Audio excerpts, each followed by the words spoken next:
السلام عليكم ورحمة الله وبركاته. نحمده ونصلي على رسوله الكريم. أما بعد فأعوذ بالله من الشيطان الرجيم. بسم الله الرحمن الرحيم. ربي اشرح لي صدري ويسر لي أمري واحلل عقدة من لساني يفقهوا قولي. ربنا زدنا علما اللهم فقهنا في الدين آمین یا رب العالمین. اچھا جی، یہ جو ہمارا آج 13واں پارہ الحمدللہ شروع ہوا ہے، اس کی تفسیر کو اب ہم دیکھتے ہیں، جانتے ہیں، سمجھنے کی کوشش کرتے ہیں. سورہ یوسف چل رہی ہے اور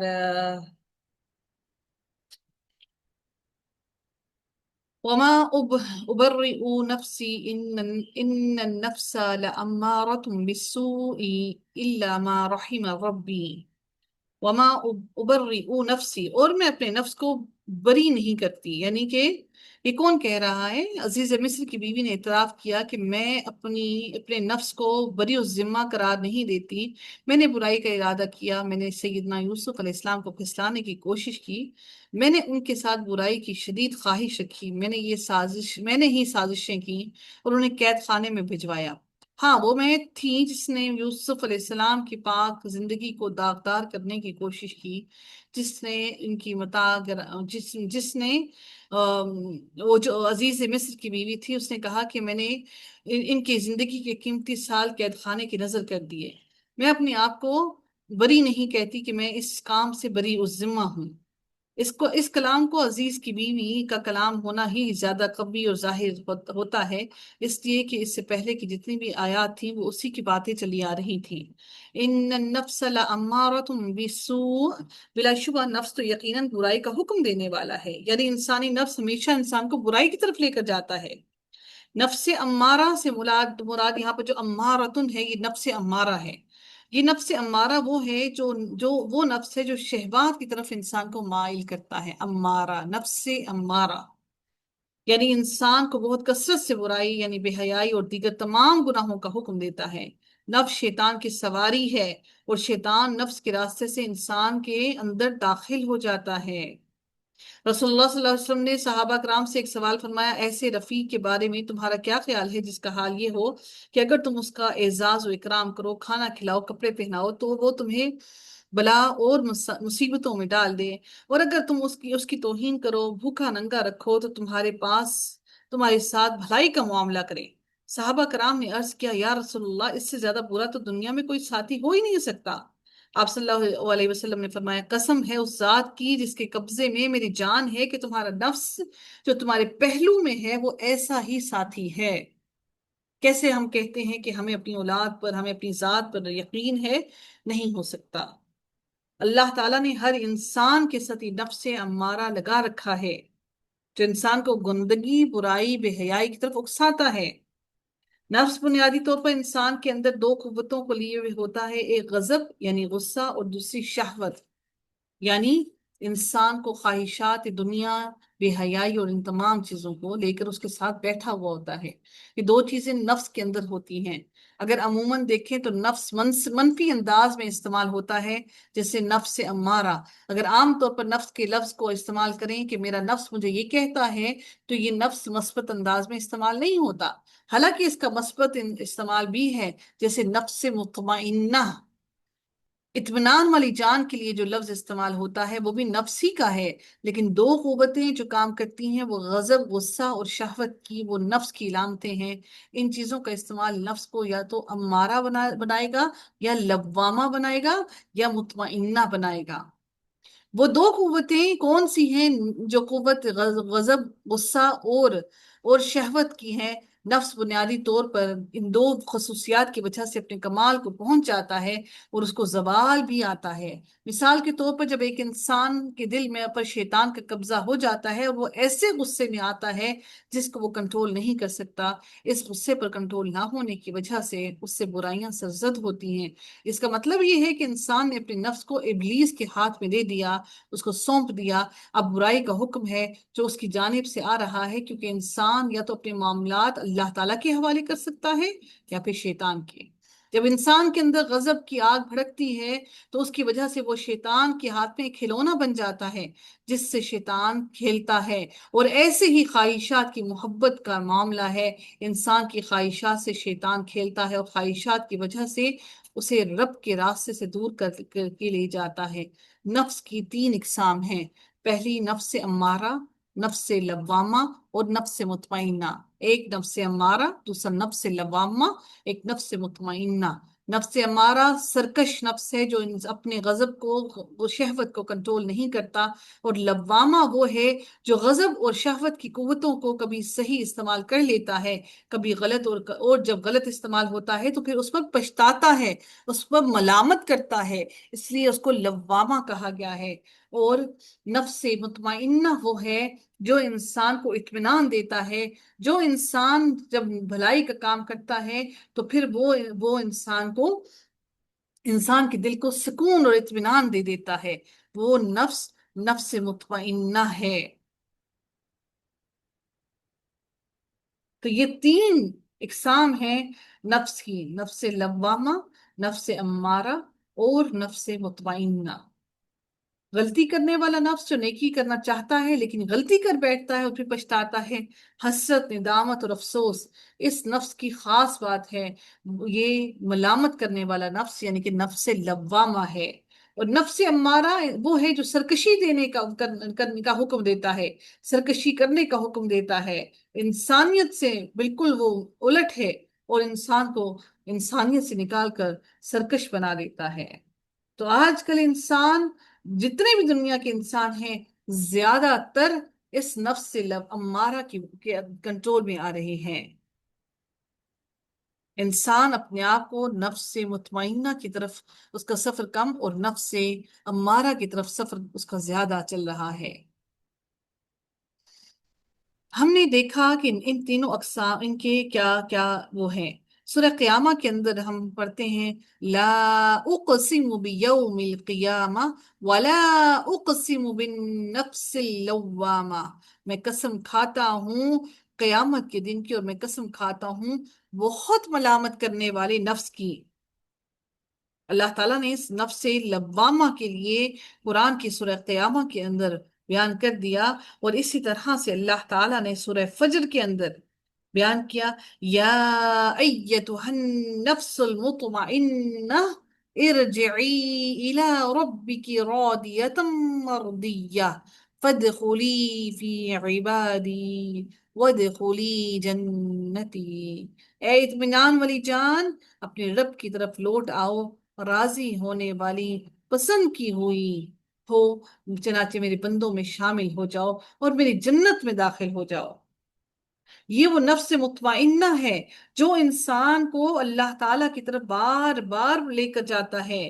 جو انسان رب کی طرف نگاہیں لگانا سیکھ لے اور رب کی نظروں کو محسوس کرنا سیکھ لے، شروع کر دے، پھر وہ انسان ہمیشہ امید سے رہتا ہے، اور وہ انسان گناہوں کی طرف نہیں بڑھتا۔ تو اللہ رب العزت نے قرآن کے اندر ان نفوس کے بارے میں واضح الفاظ میں بیان کر دیا۔ نفس امارہ کی مثال ہم نے یہاں پڑھی، ان النفس لامارۃ بالسوء، اور یہیں پر بیان کر دیا کہ یہ نفس امارہ کیا کرتا ہے، لیکن جس پر میرا رب رحم کر کے۔ اچھا، اب کیا ہے کہ وہ کون سے ایسے کام ہیں جس کی وجہ سے نفس امارہ انسان کے اندر پرورش پاتا ہے، اس کی نوشنما ہوتی ہے؟ نفس پر کون کام کرتا ہے؟ مثال کے طور پر کہ اگر نفس امارہ کو دیکھیں تو اس پر کس کا قبضہ ہوتا ہے؟ شیطان کا۔ یعنی شیطان انسان سے کیا کام کرواتا ہے؟ جادو، فسق، جھوٹ، نافرمانی، اور انسان شیطانی اغوا کا شکار ہو جاتا ہے۔ شیطان انسان کے نفس کو اغوا کر کے اپنے قابو میں کر لیتا ہے۔ شیطان انسان کی سوچ کو اپنے کنٹرول میں لے لیتا ہے، اور اس کے اندر تکبر اور غرور کو بھر دیتا ہے، جس کی وجہ سے اس کے اندر ظلم اور جہالت کی خصوصیات پیدا ہو جاتی ہیں۔ تو اس انسان کے اندر نفس امارہ مزید بڑھتا بڑھتا بڑھتا جاتا ہے، وہ یہ نفس انسان کو برائی کی طرف اکساتا ہے۔ انسان کا دشمن شیطان، جس کے بارے میں رسول اللہ صلی اللہ علیہ وسلم نے فرمایا کہ شیطان انسان کی رگوں میں خون کی طرح دوڑتا ہے، وہ انسان کو وسوسے ڈال کر اکساتا ہے، گویا وسوسے ڈالنے کا عمل شر کا آغاز ہے۔ اور دل ایک قلعہ ہے، اس قلعے کی بیرونی دیواریں ہیں اور اس میں دروازے لگے ہوئے ہیں، مزید اس میں شگاف اور رخنے بھی بنے ہوئے ہیں، اس میں دراڑیں بھی ہیں، اس قلعے میں عقل رہائش پذیر ہیں اور فرشتے اس قلعے میں بکثرت آتے جاتے رہتے ہیں۔ اس قلعے کے باہر ایک طرف ایک اور پناہ گاہ بھی موجود ہے جس میں خواہش رہتی ہے، اس پناہ گاہ میں شیاطین بلا روک ٹوک آتے جاتے رہتے ہیں۔ یہ دل کی بات ہو رہی ہے، غور سے سنیے گا۔ اہل قلعہ جو کہ قلعے کے اندر ہیں اور اہل پناہ گاہ کی مابین لڑائی ہوتی رہتی ہے، جو آپ کے دل کے اندر فرشتے آپ کے قلعے کے اندر رہ رہے ہیں، ان کی اور جو باہر پناہ لے کر دوسرے قلعے میں بیٹھے ہوئے ہیں شیاطین، ان کے درمیان مسلسل لڑائی ہوتی رہتی ہے، اور شیاطین مسلسل قلعے کے گرد قلعے کے محافظوں کی غفلت اور کسی شگاف کے ذریعے اندر داخل ہونے کی تلاش اور فکر میں چکر کاٹتے رہتے ہیں۔ لہٰذا قلعے کے محافظوں کو چاہیے کہ قلعے کے ان تمام دروازوں کی اور ان تمام شگافوں کی پوری پوری نگہبانی اور حفاظت رکھیں جس کی ذمہ داری ان کے سپرد کی گئی ہے، اور انسان ہر لمحہ اپنے پہرے داروں کو پہرے داری اور نگہبانی سے سستی نہیں کرنی چاہیے، کیونکہ دشمن شیطان کسی وقت بھی سستی اور غفلت نہیں دکھائے گا۔ وہ اس طاق میں بیٹھا ہے کہ تمہارے دل کے اندر داخل ہو جائے۔ ہم سمجھتے ہیں کہ آج اگر ہم قرآن سے دور ہو گئے، آج اگر ہم نے نہیں پڑھا تو کوئی فرق نہیں پڑتا، پڑھتا ضرور ہے، کیونکہ وہ شیاطین مسلسل اس طاق میں لگ کر بیٹھے ہیں کہ وہ ہمارے دل کے ان شگافوں سے اندر داخل ہو جائیں۔ ہمیں ہر لمحہ اللہ تعالیٰ کی مدد کی ضرورت ہے۔ ایک آدمی نے حسن بصری سے پوچھا کہ کیا ابلیس بھی سوتا ہے؟ تو آپ نے جواب دیا، اگر وہ سو جائے تو ہمیں راحت نہ مل جائے۔ یہ قلعہ ذکر سے منور اور ایمان سے روشن رہتا ہے، اس میں ایک ایسا پالش شدہ آئینہ نصب ہے جس میں ہر گزرنے والے کی تصویر بآسانی دیکھی جا سکتی ہے۔ شیطان قلعے پر حملہ آور ہونے سے قبل بیرونی پناہ گاہ میں بیٹھ کر دھواں ہی دھواں بنا دیتا ہے، جس سے قلعے کی دیواریں کالی سیاہ ہو جاتی ہیں اور آئینہ دھندلا بن جاتا ہے۔ کثرت غور و فکر سے وہ دھواں ختم ہو جاتا ہے، اور ذکر الہی وہ اس آئینے کی پالش ہے جو اس آئینے کو روشن اور صاف کر دیتا ہے۔ سبحان اللہ، سبحان اللہ۔ کتنی چھوٹی آیت لگتی ہے ہمیں اور اس کی کتنی گہرائیت ہے۔ دشمن کے حملہ آور ہونے کے مختلف انداز اور طریقے ہیں۔ بعض اوقات وہ حملہ کرتے ہی قلعے میں داخل ہو جاتا ہے، لیکن دروازے کے نگہبان جو فرشتے وہاں موجود ہیں، محافظ اس پر بھرپور جوابی کارروائی کر کے اسے بھاگنے پر مجبور کر دیتے ہیں، اور کبھی وہ قلعے میں داخل ہو کر حیران ہو کر خود ہی پریشان ہو کر بھاگ نکلتے ہیں، اور نگہبان کی غفلت کی بنا پر جب وہ اندر قیام بھی کر لیتا ہے اور بعض اوقات دھوئیں کو چلانے والی اور دھکیلنے والی ہوا بھی تھم جاتی ہے، قلعے کی دیواریں کالی ہو جاتی ہیں، آئینہ دھوئیں سے بھر جاتا ہے، تو ایسی صورتحال میں شیطان اس طرح قلعے کے اندر گھس جاتا ہے کہ کسی کو خبر تک نہیں ہوتی، اور بعض اوقات محافظ اپنی غفلت اور سستی کی وجہ پر زخم کھانے شروع ہو جاتا ہے، اور قیدی بن کر اس شیطان کا قیدی بن کر اس کی زنجیروں میں جکڑا جاتا ہے، اور پھر وہ خواہش نفسانی کے قابو میں آ جاتا ہے، اور پھر اس کی مدد پر کوئی نہیں آتا، اس کی مدد کے لیے کوئی نہیں آتا، کیونکہ اس نے ان قابضوں کو خود اپنے قلعے کے اندر داخل کیا۔ سلف میں سے کسی نے فرمایا کہ میں نے شیطان کو دیکھا، اس نے مجھے یوں کہا، پہلے میں لوگوں کو ملتا تھا اور ان کو تعلیم دیا کرتا تھا، اب صورتحال اس کی برعکس ہو گئی ہے کہ میں لوگوں کو ملتا ہوں لیکن میں خود ان سے سیکھتا ہوں۔ یعنی یعنی اب جب علم حاصل کرتے ہیں تو میں ہمیشہ کہتی ہوں یہ دعا کیا کیجیے اللہ تعالیٰ سے کہ اللہ تعالیٰ ہمیں علم نافع عطا فرمائے۔ ایسا نہ ہو کہ وہ علم جو ہم حاصل کر رہے ہیں وہ شیطان کی طرف سے ہو اور اس میں ہمیں کوئی فائدہ حاصل نہ ہو۔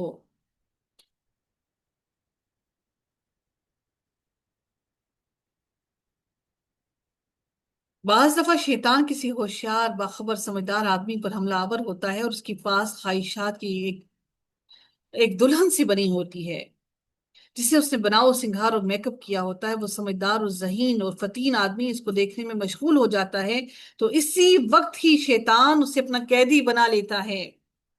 شیطان کا سب سے مضبوط پھندا جس سے وہ اسیروں اور قیدیوں کو مضبوطی سے باندھتا ہے وہ جہالت ہے۔ درمیانے درجے کا پھندا خواہش نفسانی اور اس سے کمزور ترین حربہ غفلت ہے، جو ہم اپنے اعمال کو کرنے سے غفلت کرتے ہیں۔ جب تک ایمان والے پر ایمان کی ذرہ رہتی ہے، دشمن کا کوئی بھی تیر فائدہ مند نہیں ہوتا اور نہ ہی وہ نشانے پر لگتا ہے۔ حسن بن صالح نے فرمایا ہے کہ شیطان بندے کے لیے نیکی کے 99 دروازے کھولتا ہے، اور ان تمام سے شیطان برائی کا ایک دروازہ کھولنا چاہتا ہے۔ اللہ اکبر۔ شیطان انسان کے لیے نیکی کے 99 دروازے کھولتا ہے، اور ان نیکی کے 99 دروازے کھولنے کا مقصد ایک برائی کا دروازہ کھولنا ہے کہ ہم صدقہ کر رہے ہیں، خیرات کر رہے ہیں، زکوٰۃ کر رہے ہیں، سب کچھ کر رہے ہیں، قرآن پڑھ رہے ہیں، اپنے ذکر میں غفلت کر کے، اپنے رب کو یاد کرنے میں غفلت کر کے، نماز پڑھنے میں غفلت کر کے، اپنی نمازوں میں خشوع نہ لا سکے۔ وہ 99 کام شیطان نے ہم سے کروا لیے ایک دروازہ کھولنے کے لیے، ایک برائی کا دروازہ کھولنے کے لیے۔ عامش بیان کرتے ہیں کہ ہم سے اس آدمی نے بیان کیا جو جنوں سے باتیں کیا کرتا تھا، ان جنوں کا کہنا تھا ہمارے لیے سنت کی پیروکار سے بڑھ کر کوئی آدمی زیر کرنا مشکل نہیں، جو سنت پر عمل کرنے والا ہے، رہے یہ خواہشوں پر چلنے والے تو ان سے ہم جیسا چاہتے ہیں ان سے کھیلتے رہتے ہیں۔ اللہ اکبر۔ سیدہ عائشہ صدیقہ رضی اللہ تعالیٰ عنہا فرماتی ہیں کہ ایک رات رسول اللہ صلی اللہ علیہ وآلہ وسلم میرے پاس سے اٹھ کر چلے گئے، مجھے اس پر غیرت آئی، بس آپ تشریف لائے اور میرا حال دیکھا تو فرمایا اے عائشہ تجھے کیا ہوا؟ کیا تجھے غیرت آئی؟ میں نے عرض کیا مجھے کیا ہے کہ مجھ جیسی عورت کو آپ جیسے مرد پر غیرت نہ آئے؟ تو رسول اللہ صلی اللہ علیہ وآلہ وسلم نے فرمایا کیا تیرے پاس تیرا شیطان آیا؟ میں نے کہا اے اللہ کے رسول کیا میرے ساتھ شیطان ہے؟ آپ نے فرمایا ہاں۔ میں نے کہا کیا ہر ایک کے ساتھ ہوتا ہے؟ آپ نے فرمایا ہاں۔ میں نے عرض کیا اے اللہ کے رسول کیا آپ کے ساتھ بھی ہے؟ تو آپ نے فرمایا ہاں، لیکن میرے رب نے اس کے خلاف میری مدد کی یہاں تک کہ وہ مسلمان ہو گیا۔ اللہ اکبر۔ ہم کیسے کہہ دیتے ہیں کہ ہم شیطان کی چنگل میں نہیں آ سکتے، ہم بڑے طاقتور ہیں؟ ہم میں سے کوئی طاقتور نہیں ہے۔ رسول اللہ صلی اللہ علیہ وسلم نے فرمایا کہ یقیناً تم میں سے ہر ایک کے ساتھ اللہ تعالیٰ نے ایک جن یعنی شیطان اور ایک فرشتہ مقرر کیا ہے۔ لوگوں نے عرض کی اے اللہ کے رسول کیا آپ کے ساتھ بھی شیطان ہے؟ آپ نے فرمایا ہاں میرے ساتھ بھی ہے، لیکن اللہ تعالیٰ نے اس کے مقابلے میں میری مدد کی اور وہ میرا متی ہو گیا، چنانچہ وہ مجھے نیکی کے سوا کوئی بات نہیں کہتا۔ رسول اللہ صلی اللہ علیہ وآلہ وسلم نے فرمایا کہ شیطان ابن آدم کو بہکانے کے لیے اس کے راستوں میں بیٹھا، کبھی وہ اسلام کے راستے سے سامنے آتا ہے، کہا تم اسلام لاتے ہو، اپنے دین کو، اپنے باپ کے دین کو اور اپنے دادا کے دین کو چھوڑ رہا ہے، یہ اچھی بات نہیں، لیکن انسان نے اس کی بات نہیں مانی اور اسلام لے آیا۔ پھر وہ ہجرت کے راستے سے اسے بہکانے کے لیے بیٹھا، کہا تم ہجرت کر رہے ہو، تم اپنی زمین اور اپنا آسمان چھوڑ کر جا رہے ہو۔ مہاجر کی مثال لمبی رسی میں بندھے گھوڑے کی مثال ہے، جو رسی کے دائرے سے باہر کہیں آ جا نہیں سکتا، لیکن اس نے اس کی بات نہیں مانی، اس کے بہکانے میں نہیں آیا اور ہجرت کی۔ پھر وہ انسان کو جہاد کے راستے میں بہکانے کے لیے بیٹھا، تم جہاد کرتے ہو، یہ تو جان و مال کو کھپا دینا اور ضائع کر دینا ہے، تم جہاد کرو گے تو قتل کر دیے جاؤ گے، تمہاری بیوی کی شادی کر دی جائے گی اور تمہارا مال بانٹ دیا جائے گا، لیکن اس نے اس کی بات نہیں مانی اور جہاد کیا۔ رسول اللہ صلی اللہ علیہ وآلہ وسلم نے فرمایا جس نے ایسا کیا اس کا اللہ تعالیٰ پر یہ حق بنتا ہے کہ وہ اسے اپنی رحمت سے جنت میں داخل فرمائے، اور جو شخص اس راہ میں شہید ہو گیا اللہ تعالیٰ پر اس ایک طرح سے واجب ہو گیا کہ وہ اسے جنت میں داخل فرمائے۔ اگر وہ اس راہ میں ڈوب گیا تو اسے بھی جنت میں داخل کرنا اللہ تعالیٰ پر اس کا حق بنتا ہے، اگر اسے اس کی سواری گرا کر ہلاک کر دے تو بھی اللہ تعالیٰ پر اس کا حق بنتا ہے کہ اس سے بھی اپنے فضل و کرم سے جنت میں داخل فرما دے۔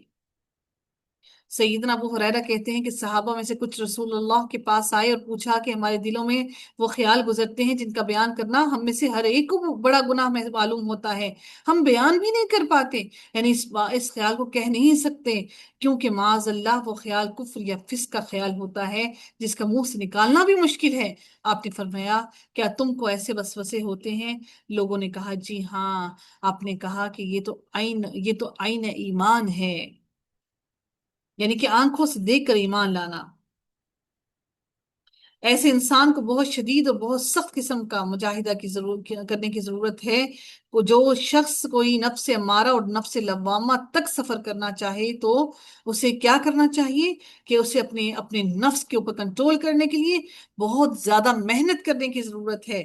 ہم سے وہ محنت ہی نہیں ہوتی کہ جس کی وجہ سے ہم قرآن کا رستہ فوراً ہی چھوڑ دیتے ہیں۔ ابو ہریرہ رضی اللہ تعالیٰ عنہ نے فرمایا، رسول اللہ صلی اللہ علیہ وسلم سے بیان کیا کہ اللہ تعالیٰ نے میری امت کی ان غلطیوں کو معاف کیا جن کا صرف دل میں وسوسہ گزرے یا دل میں اس کی کرنے کی خواہش پیدا ہو، مگر ان کے عمل ویسے نہ ہوں۔ سورہ شمس میں اللہ تعالیٰ نے فرمایا فَأَلْهَمَهَا فُجُورَهَا وَتَقْوَاهَا، پھر اس کی بدی اور اس کا تقوی اس کے دل میں ڈال دیا گیا۔ جب وسوسے سے انسان نکلتا ہے تو ایمان اس کے دل میں راسخ ہو جاتا ہے۔ اللہ ہمارے دلوں کے اندر ایمان کو راسخ کر دے۔ نبی اکرم صلی اللہ علیہ وسلم سے پوچھا گیا کہ گناہ کیا ہے؟ تو آپ نے کہا ما حاک فی صدرک، جو تیرے سینے میں کھٹک پیدا کر دے، جسے تم لوگوں کے سامنے کرنے سے کتراؤ اور اکیلے میں کر لو، وہ سارے گناہ ہیں۔ کھٹک انسان کو پہلے آگاہ کرتی ہے، کیونکہ اللہ تعالیٰ نے انسان کے دل میں نفس ملامہ لگا دیا، جو لوامہ ہے، جو انسان کو بار بار ملامت کرتا رہتا ہے، اور وہ جو انسان کو مطمئن نہیں ہونے دیتا۔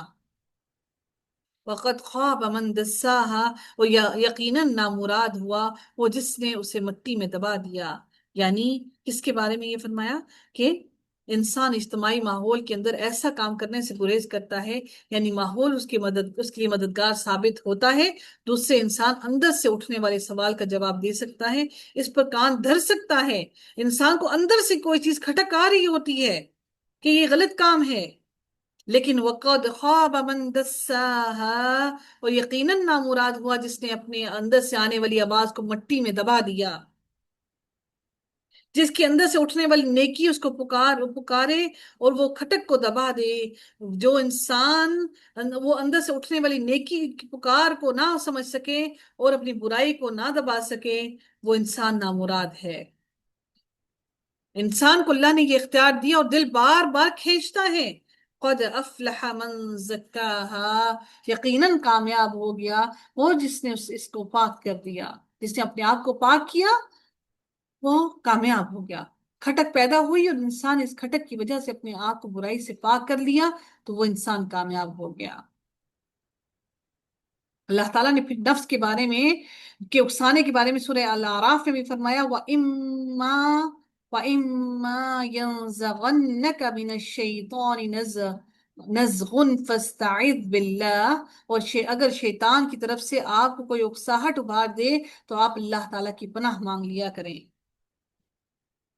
اور پھر نبی اکرم صلی اللہ علیہ وسلم نفس کے خلاف اللہ تعالیٰ کی پناہ مانگتے تھے، اور آپ صلی اللہ علیہ وسلم مسلسل دعائیں کرتے تھے، جس میں یہ دعا بھی ہے وَنَعُوذُ بِاللَّهِ مِن شُرُورِ أَنفُسِنَا وَمِن سَيِّئَاتِ أَعْمَالِنَا۔ نبی اکرم صلی اللہ علیہ وسلم یہ بھی دعا مانگتے تھے اللہم رحمتک ارجو فلا تکلنی الى نفسی طرفت عین واصلح لی شأنی کلہ لا الہ الا انت۔ اے اللہ میں تیری رحمت کا امیدوار ہوں، پھر مجھے میرے نفس کے حوالے ایک لمحے کے لیے نہ کرنا، میرے حالات کی اصلاح کر دینا، تیرے سوا کوئی عبادت کے لائق نہیں۔ نفس کی شرارتوں سے بچا کیسے جائے؟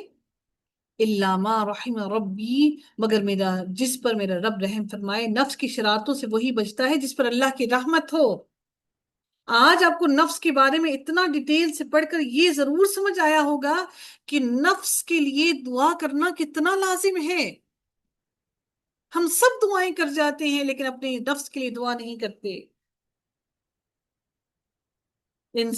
کے نفس تو شیطان کی سواری ہے، شیطان نفس کے راستے ہی انسان کے اندر داخل ہوتا ہے، مگر جب جس پر رب کی رحمت ہو، یعنی جسے رب تزکیہ کی توفیق دے دے اور نفس کو پاک کرنے کی توفیق اللہ دے دے، اعمال صالح کرنے کی توفیق دے دے، تاکہ نفس امارہ نفس مطمئنہ بن جائے، وہ نیکی کا حکم دے اور برائی سے روکے، تو وہ انسان سب سے بڑا خوش نصیب ہے۔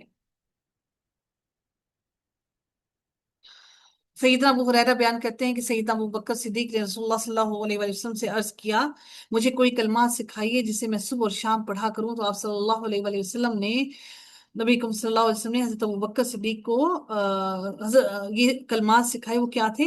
اللہم فاتر السماوات والارض عالم الغیب والشہادت رب کل شیء وملیکہ اشہد اللہ الہ الا انت اعوذ بک من شر نفسی وشر الشیطان وشرکہ۔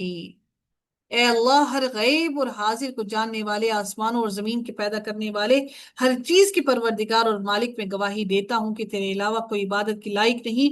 میں تیری پناہ مانگتا ہوں اپنے نفس کے شر سے، شیطان کے شر سے اور شرک سے۔ ان ربی غفور رحیم، بے شک میرا رب یقیناً معاف کرنے والا اور بار بار رحم کرنے والا ہے۔ یہ ساری بات ہم نے نفس کے بارے میں پڑھ لی، الحمدللہ۔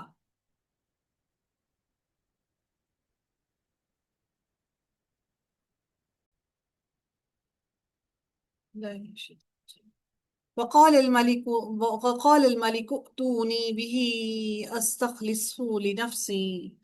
اچھا، اب کیا ہوا کہ اور بادشاہ نے کہا، جب تحقیق کرنے کے بعد بادشاہ پر یوسف علیہ السلام کا علم، ان کے کردار، ان کی بلندی اور ان کے پاک دامنی واضح ہو گئی، تو حضرت یوسف علیہ السلام کو بلانے کے لیے قاصد بھیجا۔ انہوں نے کیا کہا؟ اس کو بلاؤ اور اس کو میرے پاس لاؤ کہ میں اسے اپنے لیے خالص کر لوں۔ بادشاہ نے انہیں بلوایا تاکہ وہ انہیں اپنا ذاتی دوست اور مشیر بنا لیں۔ شاہ مصر نے سیدنا یوسف علیہ السلام کو عزت اور احترام کے ساتھ لانے کا حکم دیا۔ فلما کلمہ، پھر جب اس نے اس سے بات کی، شاہ مصر نے جب سیدنا یوسف علیہ السلام سے گفتگو کی، تو اس نے سیدنا یوسف علیہ السلام کی دانائی، دور اندیشی، علم اور کمال اور حسن اخلاق کو پہچان لیا تھا، اس لیے ان کو خاص مشیر بنانا چاہا۔ قال انک اليوم لدینا مکین امین، بلا شبہ آج سے آپ ہمارے ہاں صاحب اقتدار، امانت دار ہیں۔ شاہ مصر کے نزدیک حضرت یوسف علیہ السلام کی قدر و منزلت بہت بڑھ گئی، اور اس لیے ان کو ایک اچھا مرتبہ دینا چاہا۔ قال اجعلنی علی خزائن الارض انی حفیظ علیم، تو حضرت یوسف علیہ السلام نے کہا کہ مجھے ملک کے خزانوں پر مقرر کر دیں۔ شاہ مصر سے حضرت یوسف نے علیہ السلام نے ایسا ہی کہا کہ اگر مجھے امین اور عزت اور احترام کے قابل سمجھتی ہیں تو مجھے ملک کے خزانوں پر مقرر کر دیں۔ میں امین ہونے کی وجہ سے اپنی ذمہ داری کو پوری امانت اور دیانت سے ادا کروں گا۔ میں خزانوں کی نگرانی بھی کروں گا اور اپنے علم کے مطابق ایسی تدابیر بھی اختیار کروں گا جس کی وجہ سے قحط کی تباہیوں سے مصر کو بچائیں گے۔ تو یہاں پہ جو لفظ خزائن الارض ہے، زمین کے خزانے سے مراد روپیہ اور غلوں کے خزانے نہیں، بلکہ سلطنت کے تمام ذرائع آمدنی اور پیداوار ہیں۔ قرآن حکیم میں خزائن کا لفظ عموماً اسی معنی میں استعمال ہوا ہے، جیسے کہ اللہ تعالیٰ نے فرمایا وَلِلَّهِ خَزَائِنُ السَّمَاوَاتِ وَالْأَرْضِ، اور آسمان اور زمین کے کل خزانے اللہ تعالیٰ کی ملکیت ہیں۔ اب اس سے مراد کو یہ نہ سمجھے کہ صرف یہی تھا کہ وہ پیسے کے معاملے میں، بلکہ تمام معاملات کو اس پہ امور پر اس پہ کام کرنا۔ سیدنا یوسف علیہ السلام نے عوام کے فائدے کے لیے بادشاہ سے مطالبہ کیا، اور سیدنا یوسف علیہ السلام بادشاہ کے خواب کی تعبیر کی وجہ سے یہ جانتے تھے کہ ان قریب قحط سالی کے دن آنے والے ہیں اور ان دنوں کے لیے مناسب انتظامات کرنے کی ضرورت ہے۔ انی حفیظ علیم، یقیناً میں پوری طرح حفاظت کرنے والا اور خوب جاننے والا ہوں، یعنی جس چیز کا آپ مجھے نگران بنائیں گے میں اس کو پوری مضبوطی سے کروں گا اور اس کی حفاظت بھی کروں گا، اس میں سے کچھ بھی بے محل استعمال کر کے کسی بھی چیز کو ضائع نہیں کروں گا۔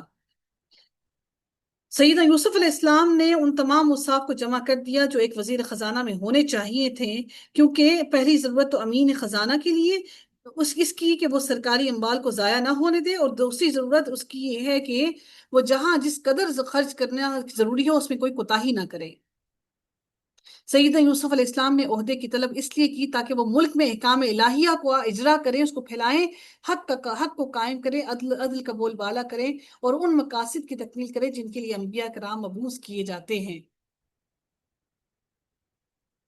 وَكَذَلِكَ وَكَذَلِكَ مَكَّنَّا لِيُوسُفَ فِي الْأَرْضِ يَتَبَوَّأُ مِنْهَا حَيْثُ يَشَاءُ نصیب برحمتنا من نشاء ولا نضيع اجر المحسنین۔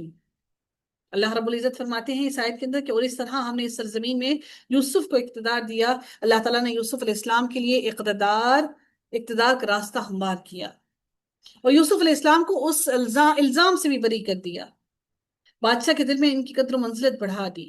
سیدہ یوسف علیہ السلام کے طلب کردہ عہدے پر انہیں فائز کر دیا گیا، اور وہ اس میں جگہ بناتا تھا جہاں چاہتا تھا۔ اب انہیں اختیار تھا کہ وہ ملک میں جو چاہیں جہاں چاہیں وہ کریں۔ ایک وہ دور تھا کہ وہ قید خانے میں زندگی گزار رہے تھے، اور اب یہ دور آیا کہ سارا ملک ان کے کنٹرول میں آ گیا۔ نصیب برحمتنا من نشاء، ہم جس کو چاہتے ہیں اپنی رحمت پہنچاتے ہیں، یعنی ہمارے احسان، رحمت اور نعمت کی وجہ سے سیدنا یوسف علیہ السلام کو یہ مقام ملا۔ ولا نضيع اجر المحسنین، اور نیکی کرنے والوں کا اجر ہم ضائع نہیں کرتے۔ کیونکہ حضرت یوسف علیہ السلام کے بھائیوں کی ظلم کی وجہ سے انہیں جلا وطنی، عزیز مصر کی بیوی کی وجہ سے قید کی زندگی گزارنے پر انہوں نے بے انتہا صبر کیا، کوئی حرف شکایت نہیں آیا ان کی زبان پر۔ سفیان بن اینا فرماتے ہیں کہ میں نے اہل کتاب میں ایک شخص سے جو مسلمان ہو گیا تھا سنا کہ اللہ تعالیٰ نے سیدنا داؤد علیہ السلام کی طرف وحی کی، اے داؤد مصیبت پر صبر کر، تجھے میری طرف سے مدد پہنچے گی۔ میمون بن مہران فرماتے ہیں کہ ہر انسان نے صبر کے ذریعے ہی خیر سے حصہ پایا ہے، چاہے وہ نبی ہو یا کوئی اور ہو۔ اللہ تعالیٰ نے اپنے نبیوں کو بار بار بار بار صبر کرنے کی تلقین دی، تو ہمیں بھی چاہیے کہ ہم اپنی زندگی کے ہر معاملے میں صبر کریں۔